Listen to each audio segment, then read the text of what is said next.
special finance committee meeting to order. Today is October 24th. The time is 2:02. With us today, we have Alderman Tolliver, Alderwoman Bade, Alderman Warman, Alderman Bugg, and myself, Alderman Franco. Madam Clerk, do we have anybody from the public wishing to speak? We do not. Thank you.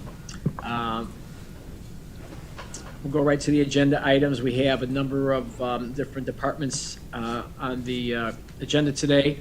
We're going to go a little bit out of order per request, so we're going to go with the Alderman's office first. We're going to go with the Mayor's office second, then we'll go Fire and Boards and Commissions. So that would be 23-0825, review the proposed 2024 city budget for those entities. First up is the Alderman's office. Good afternoon, Rich Jacobs, Chief of Staff for the Office of Alderman. Like last year and the year before, I don't have a PowerPoint, but I'm happy to answer any questions. I can say that we have found certain areas where we could save a little bit of money, so the budget did go down slightly. And from talking to each of you individually over the course of the year, I have been able to find ways to increase certain line items that will be beneficial for all the older people, and then, of course, our office, and I'm happy to talk about that. As an example, if you look at line item 2020, it's on page 268. We have, it's 1, 2, 3, 4, 5. After the pension IMRF, I did put in a line item for funds to be available to make sure all the older people and staff are able to get an aldermanic shirt. That was a request from some older people last year, and we were finding money from different pots last year, and now we have a dedicated line item. If you look at page 269, we did increase by $2,000 the education training. I'm committed, and I know many of you, if not all of you, are committed for professional development for staff, and so I was able to increase the budget to make sure that happens. And this is obviously above and beyond what we're currently able to access through our own in-house training department. There's also under 4203 travel and meetings based on the activity of the older people and the fact that more older folks have made a concerted effort to keep track. I've increased the mileage budget for all of you, since that was another item that a number of you have talked about wanting to have increased. If we go down to what's under travel, meetings, community events, and professional development,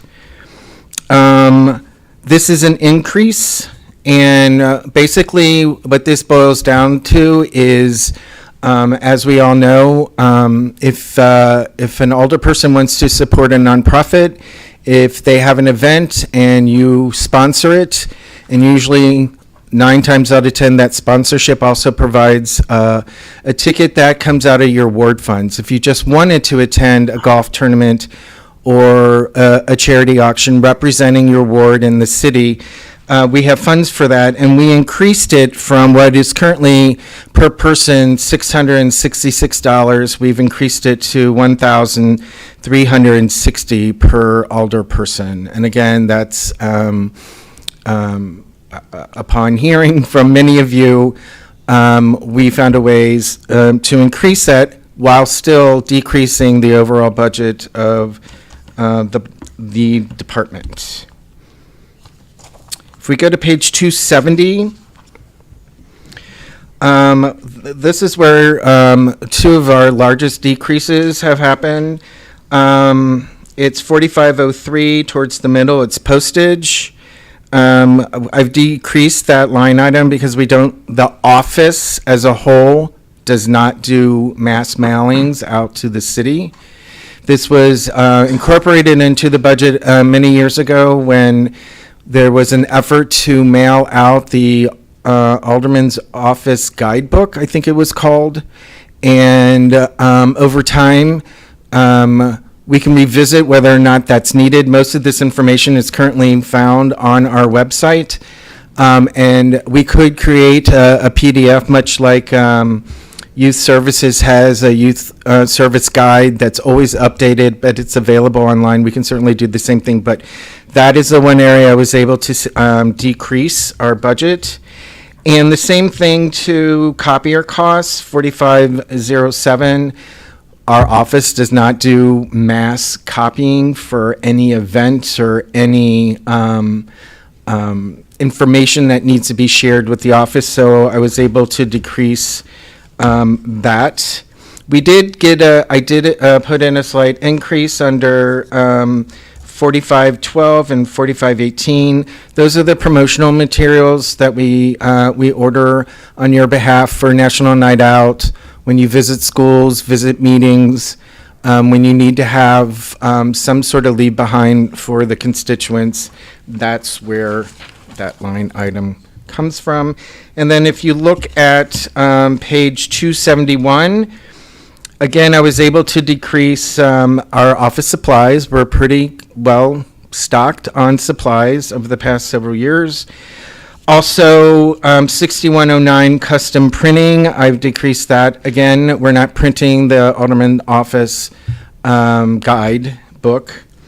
And then lastly, on that page, 6141, I don't anticipate any furniture needs for the office, so I was able to decrease that. So overall, as you can see on page 272, we have decreased our budget over last year at the amount of $4,562. So happy to answer any questions. Questions or comments from the committee? Alderman Bug? No one else has anything? Wait to see what you say.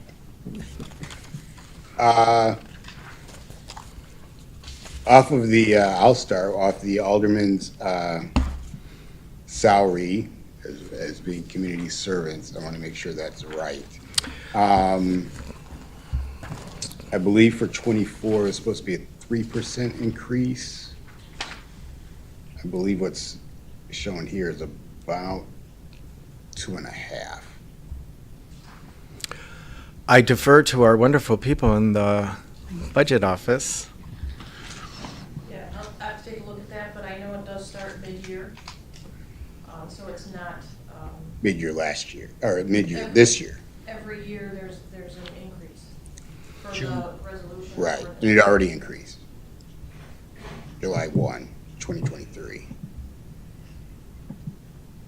So 2024 would be the higher. Yeah, I can negotiated pull the amount. ordinance and pull the paperwork and show it and give you the actual breakdown. Okay.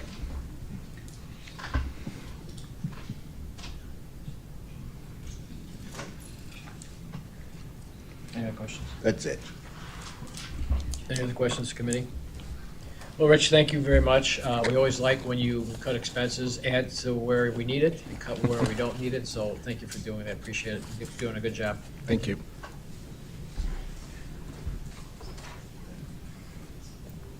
All right, next up will be the mayor's office.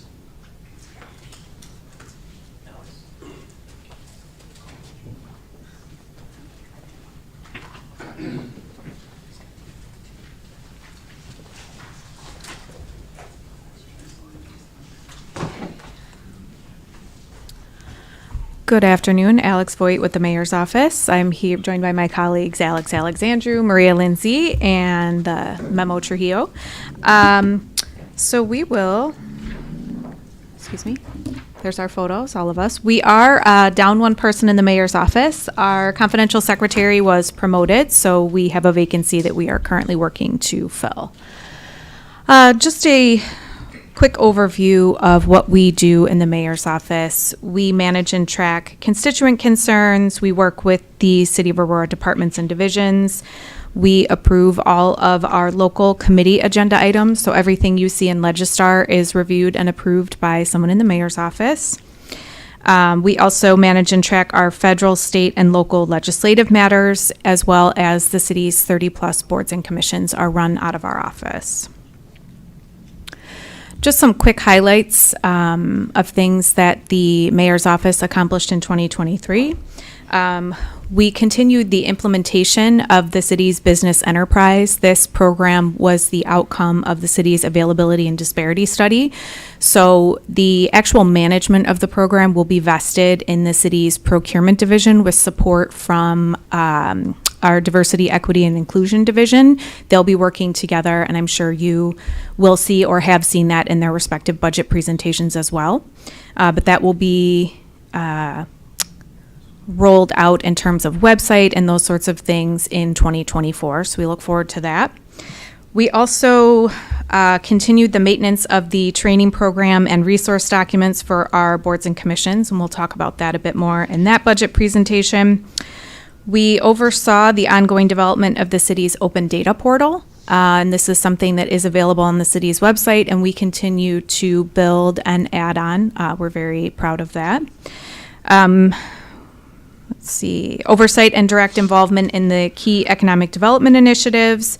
The mayor's office reviews and recommends changes to the city's organizational chart for the 2024 budget.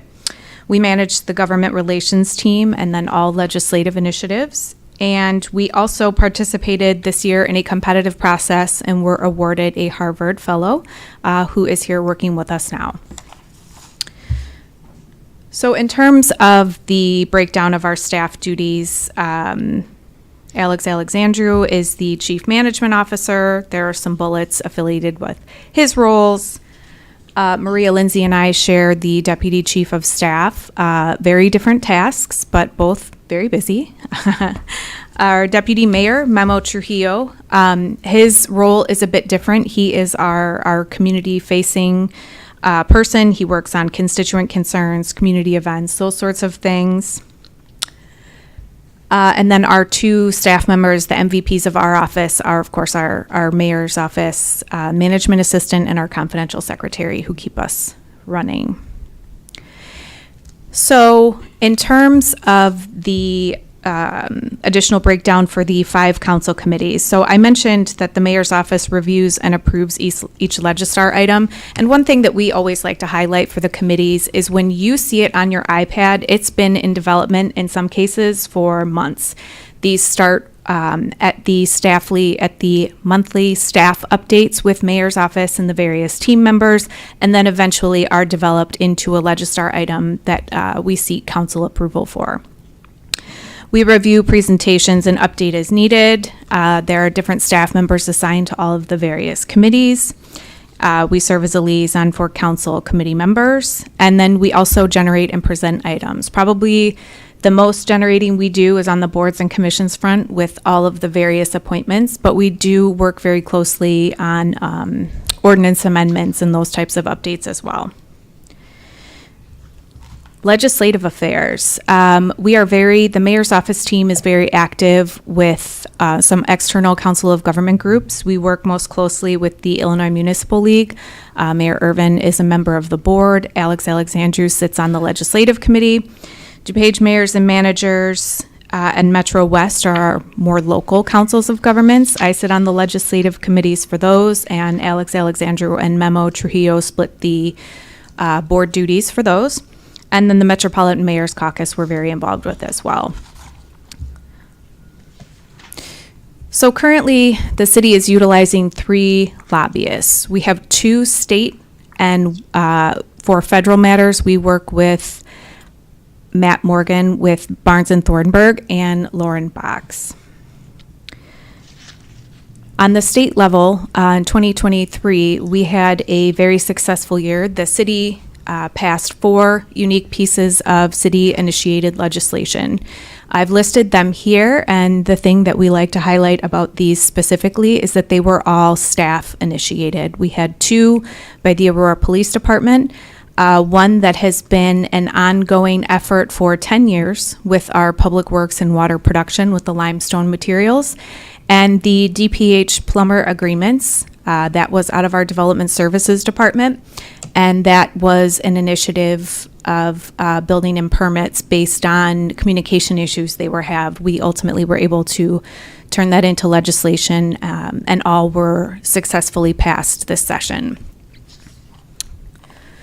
In terms of our federal highlights, Matt Morgan with Barnes and Thornburg this year worked very closely with us on community funding project opportunities. These also used to be known as earmarks, and the city was very successful. We were awarded $3.2 million, $2.2 for the public safety technology project, and then $1 million for the Montgomery Hill Avenue reconstruction. So in their first year working with us, they were very successful in terms of supporting us through that process.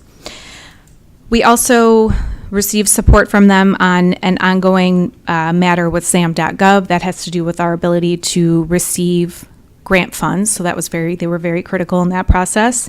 The census matter, they've been integral. That is ongoing as we speak, but thankfully, Matt works between Indiana and Washington, so he's there. He's able to speak with the federal representatives, their staff members, so on and so forth. So that's something he's been very involved in, and his guidance has been greatly appreciated.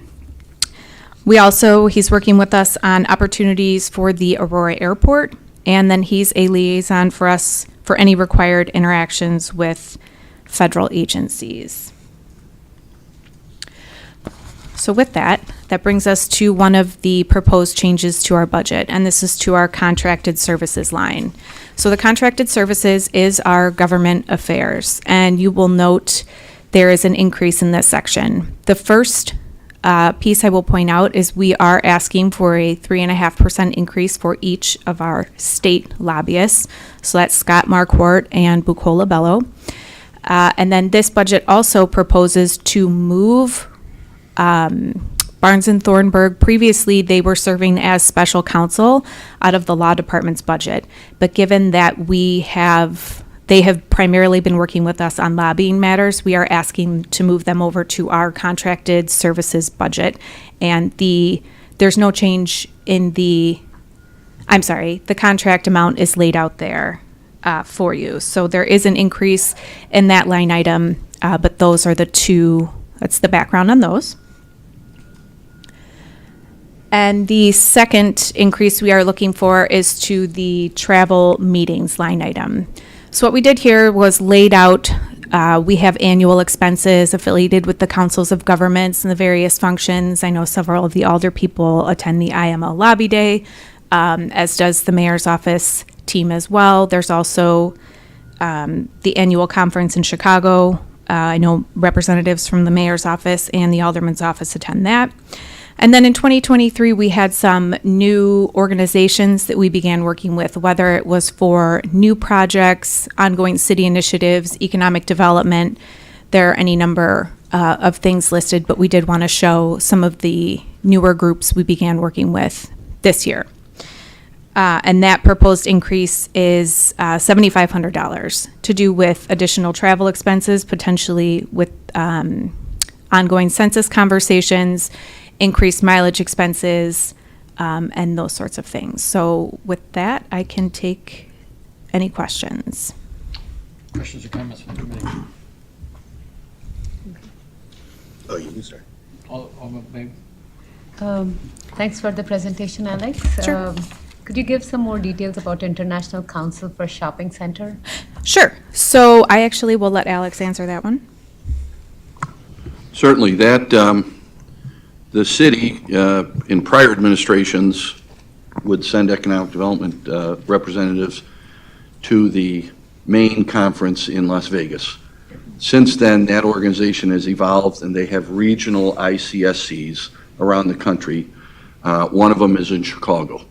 And so that's the International Council of Shopping Centers. So obviously it started out many years ago when shopping centers were all the rage, and now they have morphed into not just shopping centers, but a think tank, a industry leading association that represents all the top retailers, all the top shopping owners. Simon, for example, is one of them. We're blessed to have Simon at the Outlet Mall.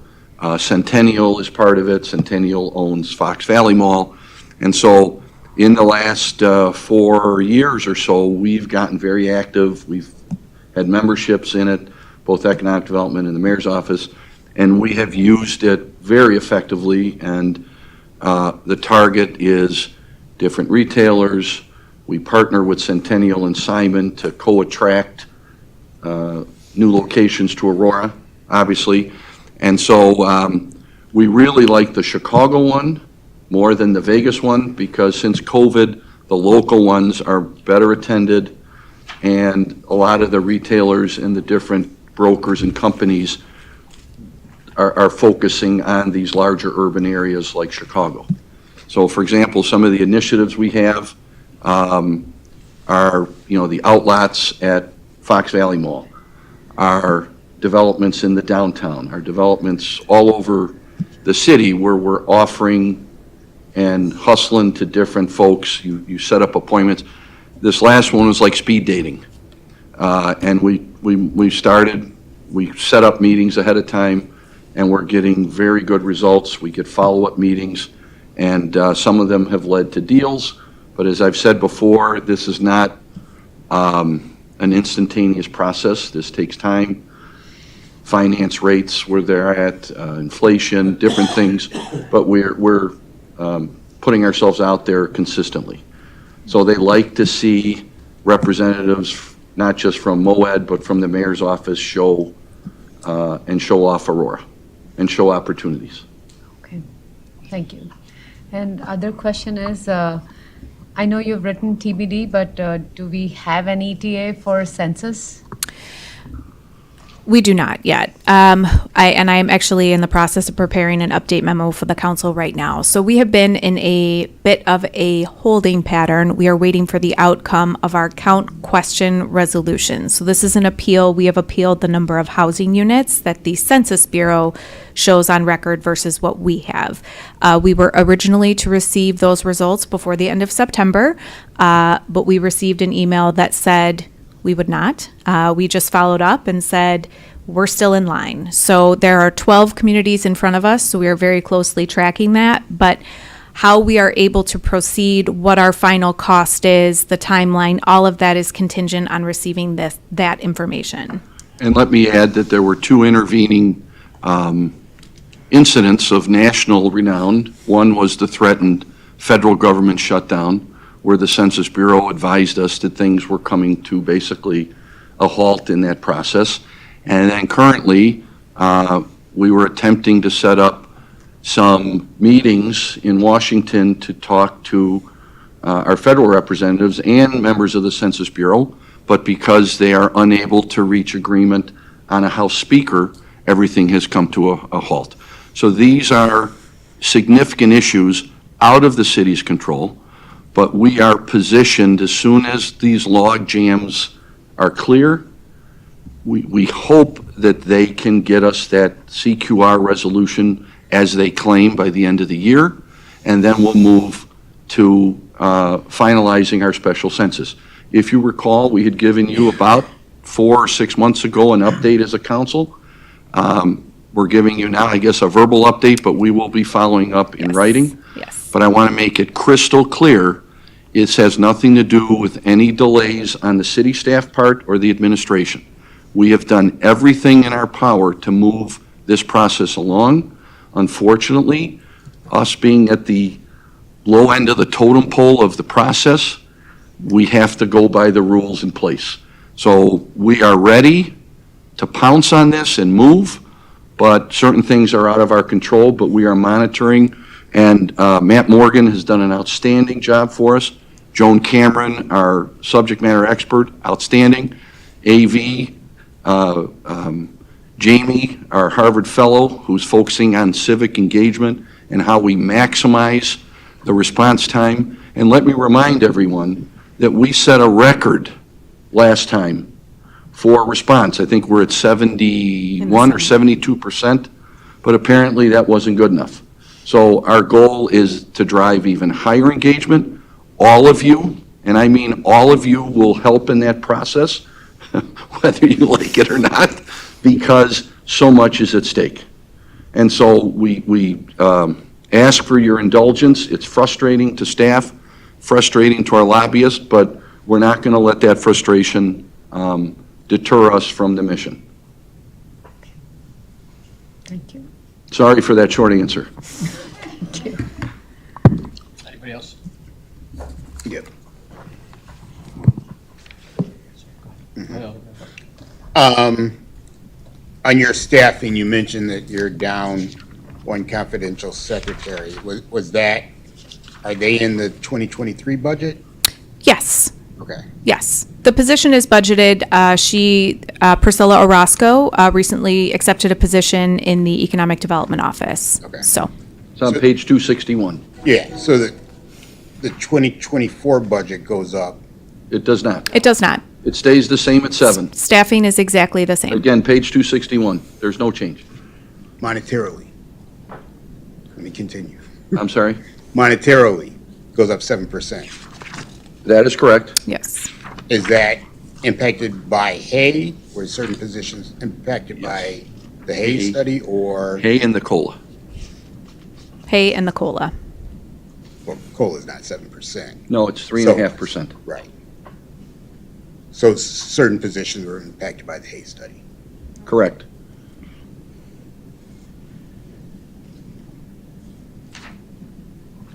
I do have one. Alderman Moore? This is more just a education for myself for the commissions and committees. Yes. Where's that in the budget in here? What is that labeled under? It's in the executive section, and I will be doing a separate presentation on boards and commissions as well, but it is in the Oh, that's separate. executive section of the budget, along with the mayor's office and alderman's office. Okay, thank you. So let me ask a rhetorical question. Let's go back to the census. Sure. We know that we're doing everything we can to get this right. We knew that no matter what we did, we're not getting the money back that we lost for 3 years, whatever.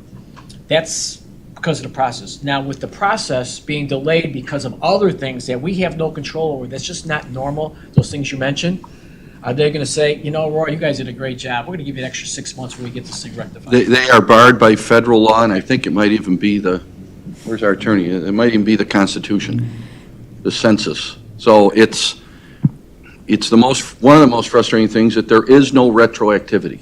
And I get that, but when the retroactivity is because of all this nonsense, and we're being held hostage, and I mean we're held hostage because if they got problems in Washington, and we're not getting this thing done, and it's costing us money to nothing that we've done wrong, and that's why I say it's a rhetorical question on how the government works, but that doesn't seem quite right, and I don't know if we're gonna, you know what I'm saying with that. Yes, and I will tell you, we have had many conversations on that front, and when we are able to formulate a plan, having those difficult discussions will be part of that plan. We are, our hands are tied, but we are very grateful to have our federal representation. We're very thankful that we have our Harvard Fellow now. I mean, we are doing everything we can in the waiting period. And we hope to mitigate as soon as possible with the special census process to stop, I mean, literally, when the special census is completed and the certification is issued, it goes through, I believe, the Illinois Secretary of State. We literally will run to the Secretary of State office to submit the certification because it takes effect as soon as they receive it. So the bleeding stops. And I should add, we convened a meeting of our full lobby team recently and are keeping our state folks updated as well, because we'd like for this to be a collective effort of our local elected officials as well as our state elected officials. So again, working to keep those lines of communication open. And then earlier you mentioned about the contracted services that Yes. the law department is no longer doing, you guys picked up in the mayor's office as far as budgetary process. So I'm just wondering, I'm looking at the budget and I'm looking at under contracted services. I would have thought, since we just picked it up in the mayor's portion, that there would have been zeros for 22, 23, but is that not the case? Do we just forward that over? Because if this is new, it should just be for 2024 and zeros previously, I'm guessing, or am I wrong with thinking like that? Correct. So it previously, Barnes and Thornburg, they were brought on the lobbying front because they were part of our outside counsel through the law department. Right. So we did not anticipate our needs in terms of having a federal lobbyist. The census matter, we, again, going in, did not know that in 2023 and 2024 we would still be working on it. So that's where the decision was made to bring them over to the mayor's office budget as a full-time lobbyist. Now, there may still be special counsel needs in the law department, but those will be handled out of the law department budget. Okay, all right. And then the other question I have, when we get these decision packages, mayor's office approved, we get all the approved ones. How many are not approved? And I don't need an exact number, in ballpark per department or overall, a percentage, because I'm assuming that all these departments bring the mayor's office something to vet, and they can't all be approved, it's not 100%. So I'm just kind of getting my hands around how many of you guys take a look at and say, yeah, this isn't gonna work. So I would say, since 2017 that I've been involved on the budget team, the majority of decision package that are brought to us are not approved. Really? However, that's not to say that they're frivolous. We ask department heads to prioritize. We ask department heads to relate them to either the administration's pillars or changes in state law, changes in federal law. Again, I want to remind everybody, we don't just manufacture widgets. We have such a diverse set of responsibilities, hence the budget that this has evolved. We look to our professional staff to give us their top priorities, but not just what they want, but to give us data and evidence about why now, can it wait? You also are familiar, I know Alderman Bugg's been on a long time, we use the budget amendment process from time to time during the subsequent budget year. If something changes, if something accelerates, a new requirement comes in. So many times, we don't just throw the decision, the denied decision packages out. They're held for perhaps a budget amendment, or if needed, the following budget year or subsequent years. It all depends. And that's been pretty much across the board. Yeah, and we try to balance out all those priorities and all those requests and all of those services and programs, et cetera, with the amount of revenues and the amount of resources that we anticipate bringing to the table in any particular year, in doing so in a fiscally prudent manner. And again, what we've proposed is a balanced budget. That means, and we've told department heads, late decision packages are very difficult pills to swallow, because now we have to go back and make a additional change to keep the balance, the budget balanced. So it better be something pretty critical that was missed or pretty necessary for us to do that last minute math. These two don't really like doing that. We've done it at times, but I don't anticipate this year the need for that. But we'll see. This is why we're having these hearings and why we're seeking your approval for what we submitted. That's good to know. Alderman Bug? I'll add something on your behalf, actually. So you say the majority are denied or not approved. When a department brings something forward, they're bringing forward their wants. And many times, those wants, a full-time employee in such position, turns into a part-time employee in such position. So, and that's what comes forward to us. We don't see the, as you Making of like the to say, sausage. the making of the sausage. You love that term. So, and that's what we see in the end, is a part-time employee instead of a full-time employee. So, I would say yes, but I know there's a lot that goes into that final decision on what comes forward. So a lot of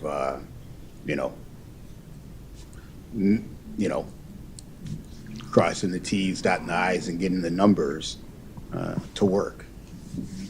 So if I can just add to that, we do, just for chutes and ladders, load everything in, kind of like what's coming up at the Paramount, Charlie and the Chocolate Factory, the Willy Wonka gobstopper, where they put all the ingredients in and out comes this big gumball. We do that with the budget early on. And then we see a very large number that comes out, and then, beginning with the end in mind, the end is a balanced budget, then we start chipping away at that big gumball.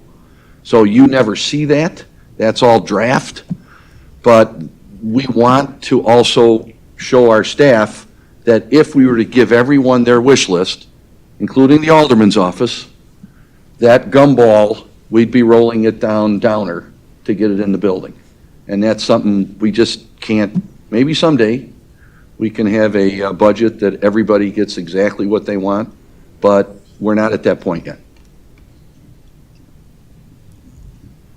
That was a plug for the holiday show as well, so. Any other questions or comment? Alderwoman Bain? Thank you, Chairman. As you mentioned, we are very highly satisfied with both the lobbyists. All three, the state yes. level. Yes. In the original contract, please remind us, was this 3.5 mentioned that this will be there for next year? I mean, for when we started the contract with these new lobbyists, did we mention that this will be the proposed Increase? rate or increase for 2024? No. Oh, I'm sorry. And is it going to be 3.5% for 2024 or every year coming forward? So to answer your first question, the contracts are on an annual basis. So following the budget presentation, we typically bring forward their contracts in December following the approval of the budget for the next year. So this is the mayor's office ask for the 3.5% increase. In terms of going forward, we have had, Alderman Bug, you'll know, we've had conversations about a set scale for our government relations team previously with our previous government relations person, but that's not something that we have in place for our current state team. Does that answer your question? Partially. And Okay. for following years? For following years, we do not have a set scale for proposed increases. I mean, it's year to year. It is partially performance-based, merit-based. It could be more, it could be less. We'll see what 2024 brings. But it's not in their contract, short answer. Okay. Okay, thank you. Any other questions or comments? Alderman Lash? Quick question on the, first of all, appreciate the update on the census, but back to it, and you can put this in a written response. Is there a higher threshold? You mentioned a 71% engagement threshold as we go into a special, or if there's any special rules. And the second is, do we have a ballpark of what our shortage is? It's unfortunate we can't recover, as Alderman Franco said, but just out of curiosity. So I'm not sure what you're saying I'm going to respond in writing to, but I will. I mentioned I was going to do a written. Yeah, we're memo. doing our Yes, update, correct. yes. And if you'd like, we'll include that in there. But our shortage is estimated at $40 million from 2020 to 2030 if we do nothing. And so we are now in 2023, so we have lost about $4 million. Each year, so Each roughly year. 12 million. So that money, unfortunately, Alderman Lash, is gone. We can't recover that. And I think, so the percentage that Alex referenced earlier was the self-response rate, which for the 2020 census was the highest the city had ever achieved.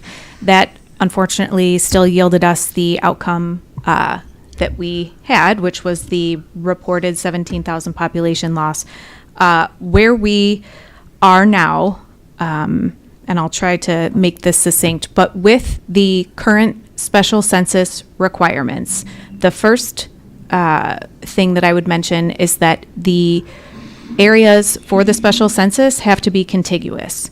So out of the city's 46 square miles where our population, there were dips in everyone's area, we had to select where we believe we can find not the right word, where we can count the most people with the census blocks being contiguous. So that's where the count question resolution and us recovering the housing units that we believe we have that the Census Bureau does not have on record. So I'm not sure if that answers your question, but there's not a clean, straightforward answer because of the, I'll just say, obstacles put into place by the Census Bureau and the process that we have to follow and the outcomes that we are awaiting before we can finalize the map and we recount. But what I will say is we are not able to recount the entire city. That's not financially feasible for us. So what we have been working through with Chris and his team and the entire our GIS department is where do we believe we can maximize our resources and recover some of our population that were not counted in 2020. So hopefully we'll be able to give you the absolute map, area, all of those answers. As we'd all love to have them sooner rather than later, but hopefully that answers your question. Any other questions from the committee? Thank you very much, Alex. Appreciate the presentation. Very, very informative. You're welcome. Thank you both. I thought that was directed at both of All the us. Alexes. All right, we will go to the fire department next. Thank you for patiently waiting.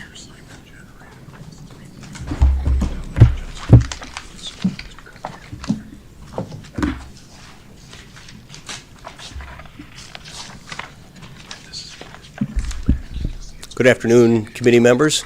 Thanks for having us all here. My name's Dan Osmond. I'm the Deputy Fire Chief of the Fire Department here to present our 2024 decision package requests. We don't have a lot of them, and that has to do with the fact that we have a lot going on that was approved for this year and will roll over and move to do next year. So 3 fire stations that we're working on designing and building over the next couple of years, along with the apparatus that we have purchased to go into those stations. I'd like to say that these few that we're asking for, Alderman Bug, are needs, not wants. Okay? So we'll try with that. Our first one is looking for Medic 12 personnel. So with the growth and development on the far southeast side with the Del Webb and the Lincoln Station neighborhoods, you know, there's a need to have an ambulance and a crew down there to respond to the emergencies in a timely manner. Currently, Medic 5 that is on Hill Avenue and Medic 8 is on McCoy. It's Station 8. They're the ones that respond to this area, and they don't quite make it in the recommended time from the national standard. So needing an ambulance down there is very needed and important. Next year, in March, we would have a new academy. That academy would consist of retirees, filling the spots for retirees, along with 9 new members to staff that ambulance. And shortly after they graduated in June is when that ambulance would go into service.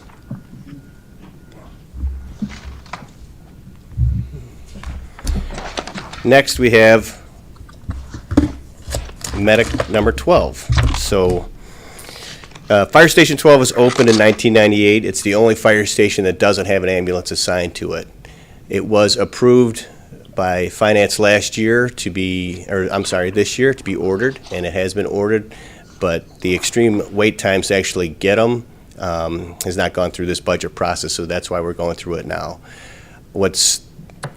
Unfortunately, it does take a while to get it, but the benefit of that is that there will be no cost to this for next year, because we won't get this ambulance until 2025 at the earliest. So we don't pay for anything until we actually take delivery of it.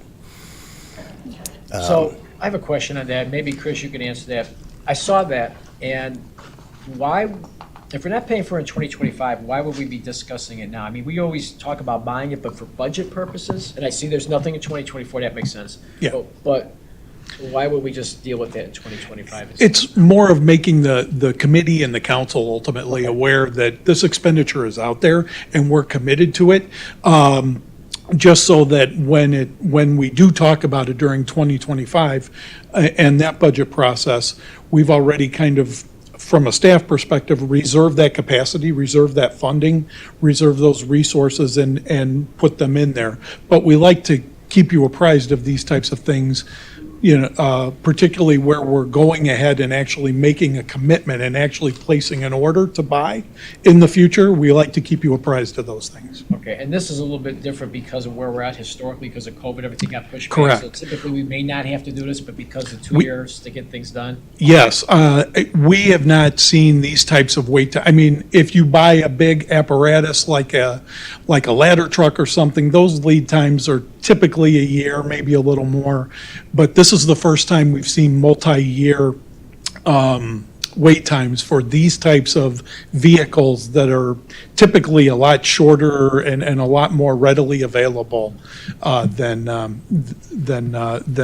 that started, as you mentioned, as we were starting to come out of COVID and supply chain issues and things of that nature. It's just changed the whole ordering and acquisition process. All right, thank you. If the staffing for Medic 12 gets approved, then they will run out of a reserve ambulance that we already have until we take possession of that new ambulance.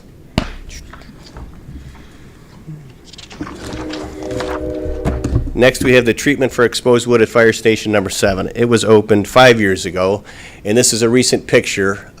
There's a lot of exposed wood. The wood at the bottom of the roof, looks nice and isn't wearing as bad as the 6x6 posts there. There are other posts around the station. The concern with those is it's not treated correctly. They're going to wear and lead to very expensive repairs in the future. So we'd like to get that approved so we can treat those correctly. We've also discussed with actually Jim Birchall about possibly wrapping those so they aren't exposed and don't wear as rapidly as they are right now. Well, I'm glad you said that because as I look at this, $71,000 maybe every 5 years because it's like a port attack, that's kind of wears out and that's a lot of money to treat. So yeah, whatever we can do to extend that would be great. Because I don't know if that's a lot for that, but it's a lot overall. So Right. yeah, thank you. Yeah, let me Go follow ahead, up on that. Buck, go ahead. Thank you. Yeah, this one was an interesting one because I think some of us here took that tour, the original tour with the architect and everything. So the original treatment of the wood, yeah, like you said in here, there's a lot of wood there. So, it's what makes it look nice. But what was the original treatment? And when they talked about in 2018 on how that would, go forward? Okay, I don't have an answer to that question. I don't know that any of us would. We weren't what was treated, what they used to treat it, in 2018 when it was built. I mean, did they say in 5 years you might have a bill for $70,000 to retreat the wood? My name is Matt Ansel, Sports Services Assistant Chief with the Aurora Fire Department. I believe looking at it is just polyurethane, and I'm not even positive it was an exterior polyurethane, to be honest with you. Otherwise, it would have held up. So that's, sorry about that. Daughter pushes through.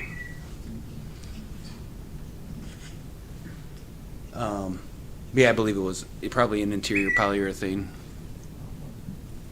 So it needs to get treated properly. Yeah. Alderman Donnell, you had something to? Yeah, Alderman Donnell was on the tour with me, I believe. Yes, I was. Thank you, Mr. Chairman.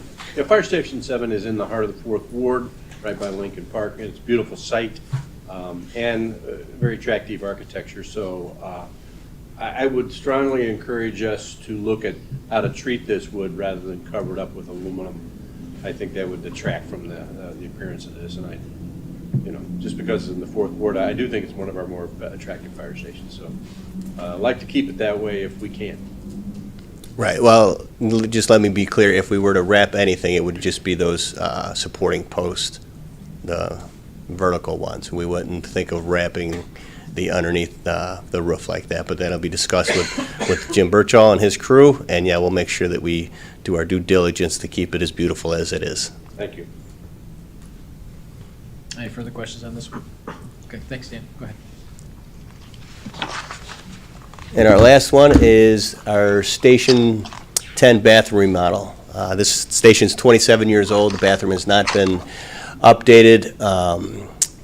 Since then, we've had some issues with some of the appliances that are in there. This was asked for last year and was not approved. It seems expensive, so the ask that we're asking for will be up to that. It will go out to bid. I'm sure we can probably get it for a less expensive price, but there is a need to do this to reduce the costly repairs that we're going to have to make to these appliances as they occur.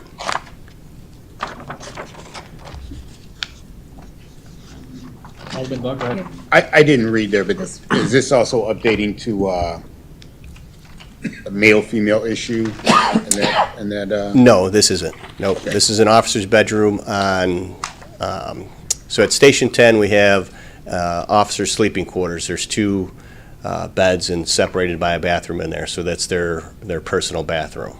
Okay. So no, it has nothing to do with that.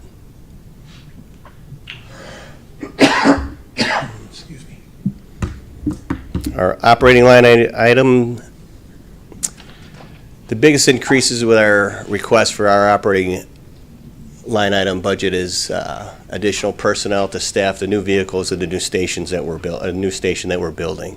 Also, the increased cost and inflation that we're all dealing with now. So, Yeah, can I ask you a question about that? I'm looking at the overall fire department staffing, and in 2023, it shows 260, and then I added up for 2024, it's 252, so we're down 8. Is that because of the fire marshal moving over? and Yes. stuff like that? Okay, Yes. just want to kind of make sure, because I always know with the new fire station, we need more staffing, but when I look at it, generically, we're down 8, but it's only because we're moving people around a little bit. right, so for this year's staffing, we put Medic 13 in service, and also Truck 14 will be, they're in class right now, so the staffing for that is covered. For Engine 13, that's not being asked for next year because that station won't be built for another, 2 years probably. So, but yeah, the difference is that the fire marshal's fire prevention has been removed from us, and next year they'll have their own division. They do have line items now, but no decision packages that were approved, and so there's no request for those. But that's a difference, Alderman. Okay, I'm just trying to make sure I got all connected, the dots quite right. Okay, Yeah. thanks. So with that, any questions? Questions or comments from the committee?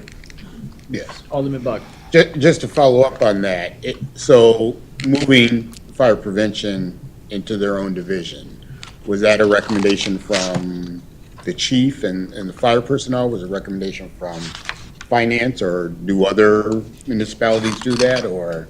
I'm not sure if it was other municipalities that do it. It came through us, the chief and myself, our staff. Okay. There were some issues this year with some training costs that the fire prevention, the fire marshal was sending members through, and that came out of our budget. It was kind of a shock to our training division where that money came from. So there was discussion about the importance of having their own, separate line items. Okay. And we don't know, I mean, neighboring municipalities or other municipalities our size, do they also, have the division, or? I don't know. know. I don't know. Okay. And if I can make one sarcastic comment. As long as I can make one sarcastic No, reply. this is not about us. It's that our calls for services are going up over the last few years, and yet we lost 17,000 people. I'm trying to figure that one out. That does make sense in my head, but as you know, that's kind of like. I was surprised. Yeah. I was surprised to hear that. As with the Less mayor's people, office more explaining. calls. I'm Right. not, hopefully we don't lose any more because we're going to be understaffed probably, so, yeah, okay, just throwing that out there because I look at that and I just doesn't make sense, but we all know that anyway, so. Right. My sarcasm is over. Thank you. Any other questions or comments? Thank you, Dan. Good presentation. We love the booklets. Thank you. Make sure the police department knows what good job you guys do with that kind of stuff. Thank you. See, I did real good there. I just. All right, next up, we'll do boards and commissions.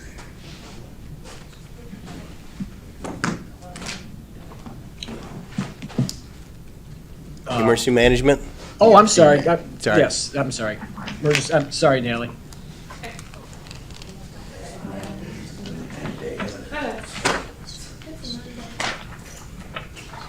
Got it done. Thank you.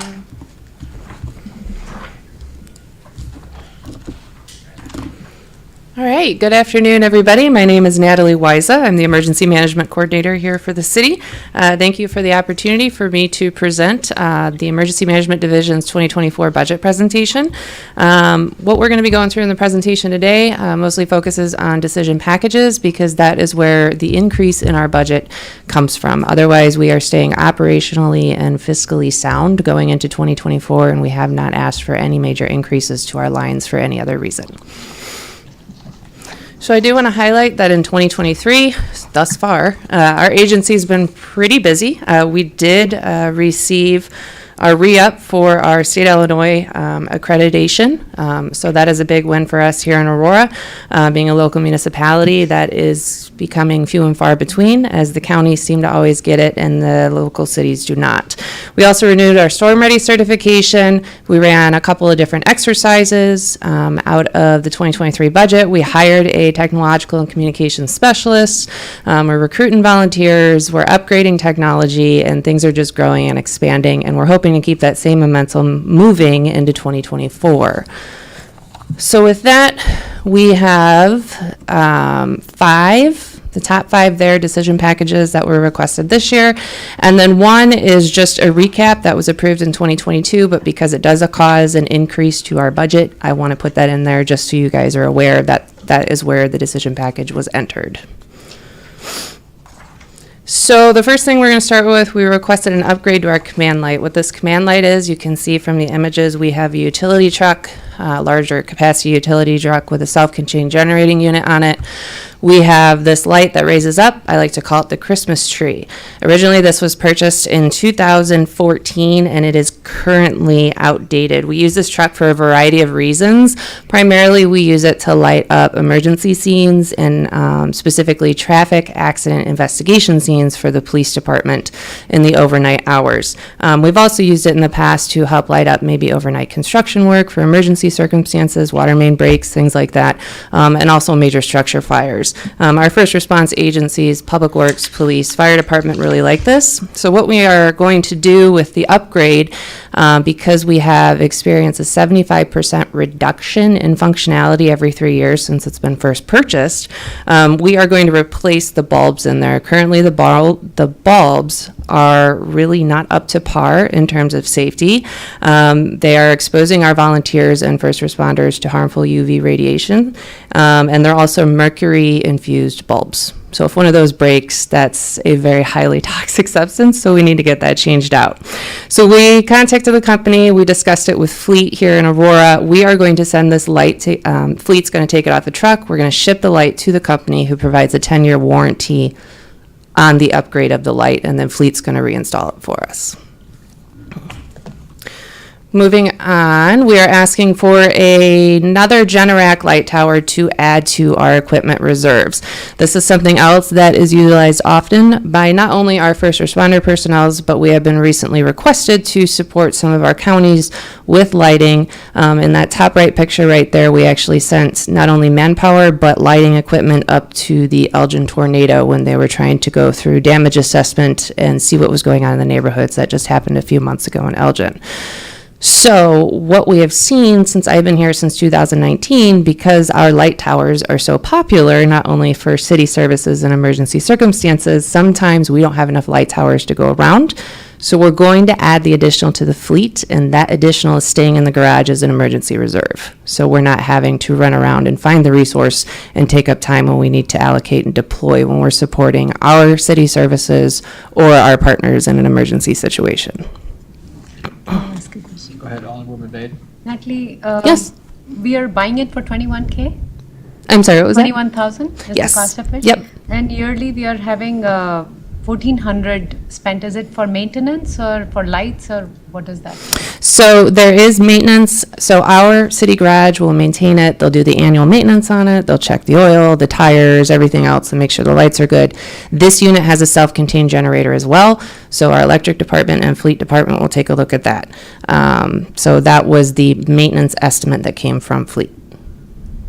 Even with the new one, we still need maintenance next year. And then we also have the possibility of lights going out. We have the possibility of popping a tire if it's being trailered somewhere. So the 1,400 is not labor, it's equipment. because the labor is on us, because we're taking care of that, is that correct? Mhm. Okay. Mhm. I just want to make sure we got the labor and supply costs separate, okay? All good? Okay. All right, moving on. As all of you are well aware, we have a roster of phenomenal community members that are our volunteers under the Emergency Management Agency.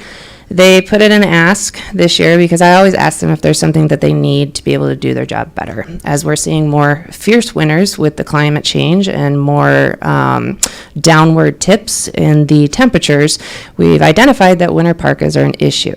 So in 2013, there was what we call a community cache of parkas that was purchased for them. It is not issued out to any specific member, but they can come into our Mitchell Road location, get the coat, and go do the work that they're assigned to do. There's not enough to go around, and since 2013, the winter parkas that exist are beyond their lifespan for DOT safety rating. So they've been washed enough that they now have lost their visibility if they're standing out in the roadway at 3 o'clock in the morning. So what we're going to do is we want to purchase a new community cache of winter parkas. So they're not only seen out on the roadway, they have the high visibility on, but they're also warm and they're not exposed to the temperatures. Next year, on directive and request of the mayor's office, the Emergency Management Agency is going to put on a full-scale exercise. In order to do this, we do have to have some funding for it, so we did request the $10,000 to go towards this specific exercise. What you see in the bullet points there are the areas in which the money would be used. So we're looking at backfill and overtime for the fire department, police department, other departments that would be part of this.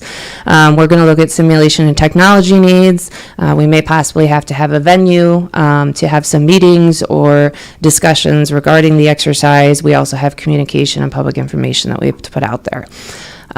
So as you can see by the pictures, it may or may not be a train derailment, but more information will come out next year for that. We are already in the planning phase for it, and not to skew the data, we can't really go into further details about what exactly is going to happen in this exercise. And then finally, because we are all about lighting this year, apparently, we are going to add 4 new floodlights. And what these are movable lights, so they're not attached to anything.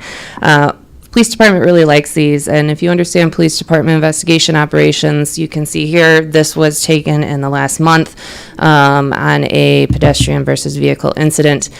Our volunteer standing there holding the light, when the police department goes out with the drone, even though we have our big lights and our towers and everything else, it's nice to get in with those lights and kind of get rid of those cast shadows that those big lights can't get rid of.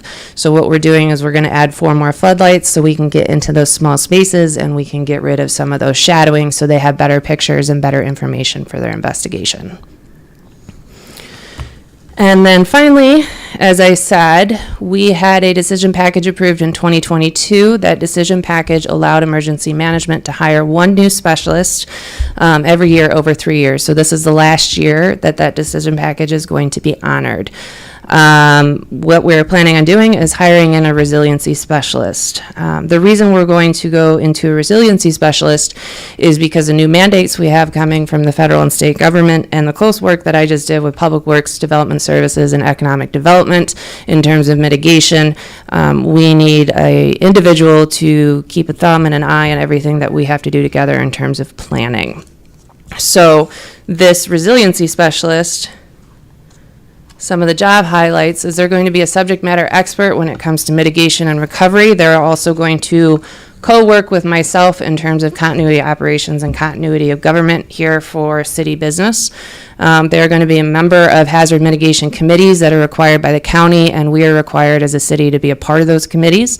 They're going to establish and maintain long-term recovery committee, which is a new mandate that we have to have established by 2025. And then they're going to liaison with local, state, and federal departments such as IDNR, commerce, economic opportunity organizations, and engineering associations. So this individual is going to be a vital component coming into the next year, and they will hopefully round out our program well. So looking to the future, this is just a snapshot of what we're hoping to do. As I said, we're going to keep the same momentum going that we have been since 2020. We appreciate your time and consideration in building out all this budget stuff and listening to our presentations. So at this point, I'm going to stop and turn it over for any questions. Questions or comments from the committee? Alderman Vaughn.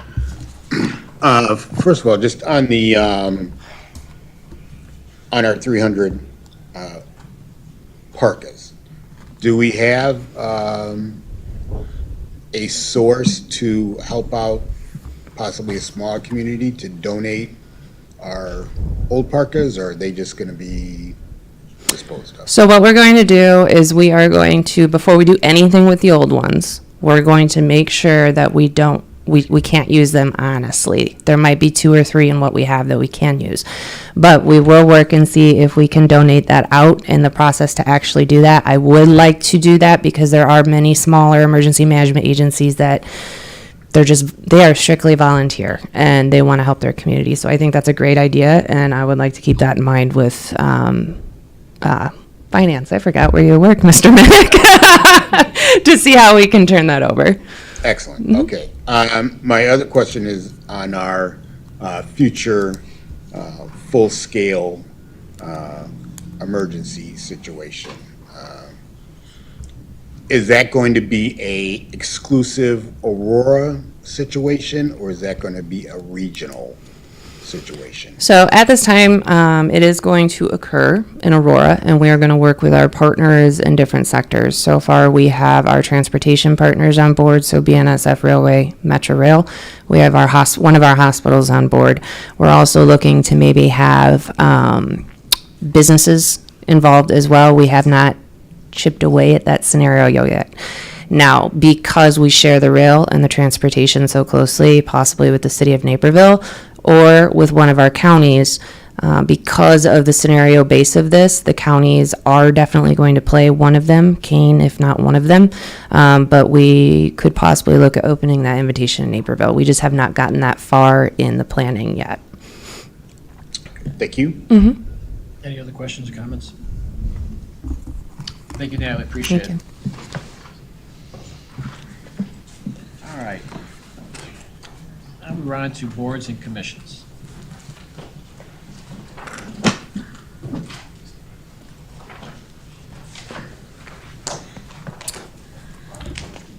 Good afternoon, Alex Voigt with the Mayor's Office again. Here to run through the boards and commissions budget presentation. So to start, as of right now, the city has approximately 33 boards and commissions. We have 2 new boards, the LGBTQ, which was of course approved late last year, seated and active now in 2023. And then we have the Music, Events, and Entertainment Commission, which was created in June, and the appointments are going through the council process right now. Just by way of a background, as before we start this, in 2021, the City Council approved substantial changes to Chapter 2, Article 2 of the Code of Ordinances governing the boards, commissions, and councils. That was extremely important in terms of the administration and growth of the city's boards and commissions, in terms of how we organize them and how we're able to utilize these bodies effectively in the community. And the mayor's office staff currently processes all appointments and reappointments. So we continue to grow this program. Last year, during the budget presentation, we shared the member guide and the staff liaison guide. And I'll explain a bit more why this is important in a few slides. But the members guide was first created in 2021. It was created using the ordinance, just put it into a more reader-friendly format, and also created templates and documents to ensure OMA compliance, and just make sure that our staff members had the information they needed to effectively work with the boards and commissions. We created a SharePoint site where all of these documents are available electronically, and we regularly post updates, PowerPoints, training materials, et cetera, for our staff liaisons to then share with the boards and commissions. Our city staff members have more requirements now if they are assigned a board or commission to work with. They're provided orientation and training on how to serve as a staff liaison, and then updated training. We'll be holding a session in 2024 to, at this point, do some refreshers on city policies and procedures, as well as just get everybody together and see if there are any needs identified after working with the groups.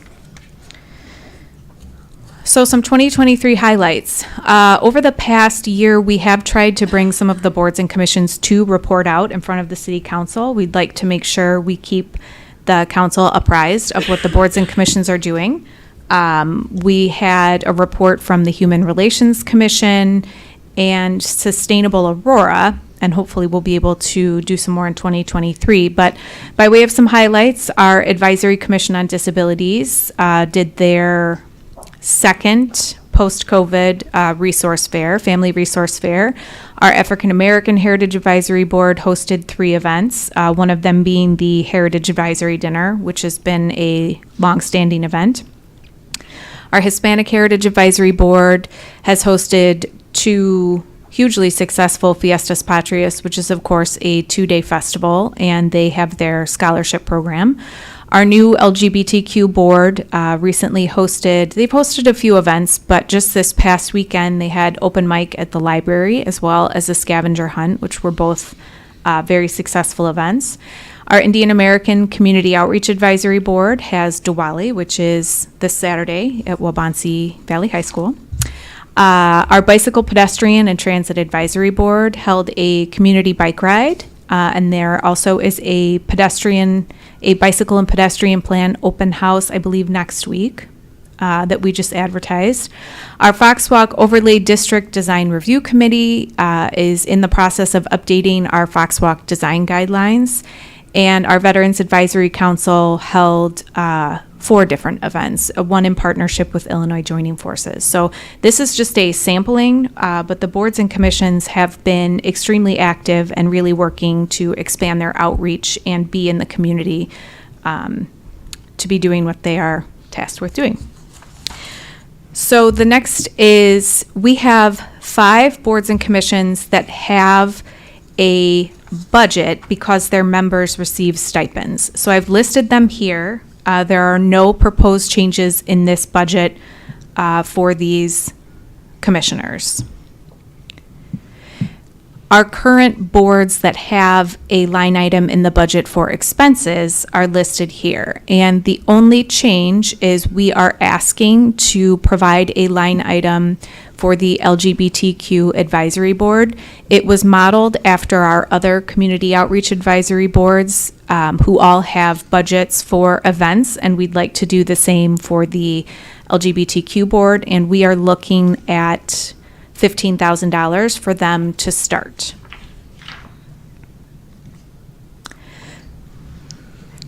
Do you have a question? Can you please give more details about boards? Does city give money or allocate any amount to each board or per event, or?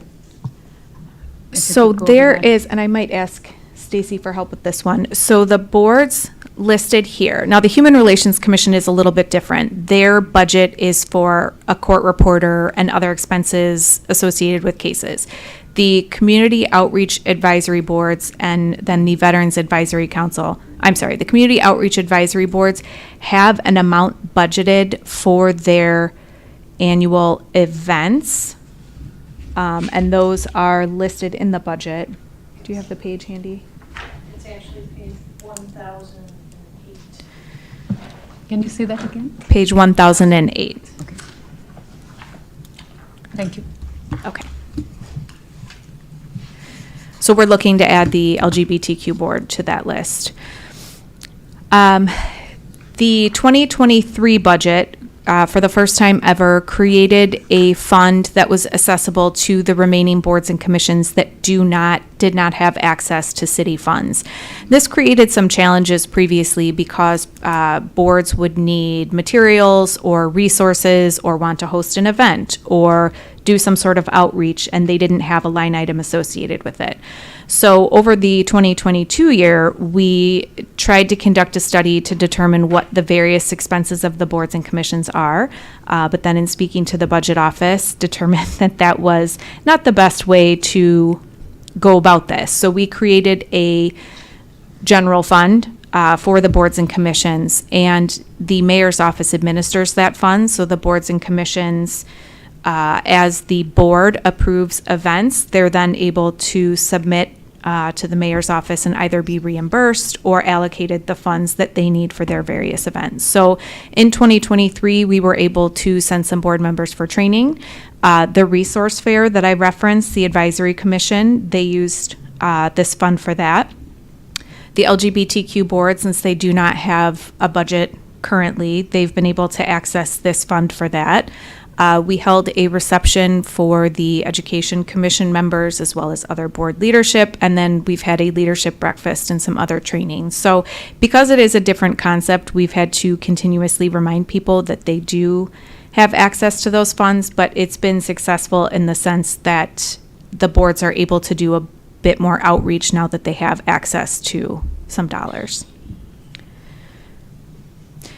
So the administration of the boards and commissions, the mayor's office, we receive and process all of the applications, we interview candidates, we prepare the Legistar items and present at RAP committee, and maintain a database of appointments and documents, and then arrange trainings and meetings for staff and members. And I want to point out and thank, prior to her moving up, Priscilla Orozco and Sylvia Vargas do an outstanding job of managing that. 33 boards and commissions is a lot of individual people that have questions and everything. We have a number of documents that board members are required to complete, so I just want to thank them for all of their efforts with that. And then the law department has become certainly more involved as we rearrange the program, responding to legal requests, attending meetings when needed. They've scheduled a number of trainings, scheduled and hosted trainings, as well as the various departments and divisions. But the law department has become a critical partner in terms of supporting the boards and commissions. So the staff liaisons, I won't read through all of these points, but when we created the staff resource guide, we created a job description for our staff members. So every board or commission has at least one city staff member that is assigned to support that board. That means that they are required to attend all of the meetings. They are required to make sure that the agendas are posted in compliance with OMA. Same with the minutes. They're the board's city touch points. So if there are events that they have questions with, we have to make sure they have the permits. They're processing expenses. They're the go-between. So for a number of these boards, that requires quite a bit of time in addition to their regular job duties. So the 2024 budget, we are proposing a stipend for executive employees who serve as a staff liaison. The reason we've limited that to the executive pool is there are a number of city staff members that are hourly, and they are able to utilize overtime for their time spent with the boards and commissions. But for those that are on the executive side, particularly those that are attending evening meetings, events on weekends, those sorts of things, we'd like to add a stipend for their time and service to the board. So of the 33, and I did put a chart on the last page, it applies to approximately 13 staff members that the stipend would be for. So this would actually accompany the pay plan, but I did want to bring it before the finance committee here, just to, I really like to make sure people have an understanding of how much work the boards and commissions are. They are a value, but they are also a lot of work in the administration, and then of course for the individual staff members that are working with them. And with that, I can take any questions. Alex, how much is a stipend? So what we were looking at doing is probably between $50 and $75 per meeting. And that's something we have to figure out through the pay plan process. But it would be no more than $75 per meeting. And the committee members, they get a stipend that are just on the committee, they get a $75 stipend? So only the 5 listed here. And this is only for a city staff member who is assigned to work with a board. If a city staff member is appointed to a board, they are volunteering their time. This is only for a city staff member who is appointed to serve with a board, which are listed here. The Right. different. So those 5 boards, the committee members, not the staff, are getting a stipend of $75. Correct. And we're looking at giving the executive people who will be assigned to those a stipend of, in that range. So if they are, I'm sorry, and I didn't list the other, if the board meets outside of standard city hours between 8 and 5, that is one of the qualifiers. If you are an executive employee who does not receive overtime, that would be another one. But if your board meets during business hours and you are an executive, then that doesn't qualify because it falls within your workday. Thank you. Does that answer the question? Yeah, it does. Okay. I was just trying to get a handle on how much in the whole thing. Yes. I'm glad it's ballparkish to what they were getting anyway, the regular members, right? Okay. Yes. Any other questions or comments? Just want to mention one. Go thing. ahead, Alderwoman Bay. Thank you for sending all the presentations before the meeting. It really helps. Good. For going through. Thank you, Alex. Any other questions or comments? Thank you, Alex. Thank Appreciate you. it. Is there anything come before the special budget committee today? Hearing none, do we have a motion to adjourn? Motion to adjourn. We have a motion by Alderwoman Bay, second by Alderwoman Pug. All in favor, say aye. Aye. Opposed? And we are adjourned at 3:22. Thank all.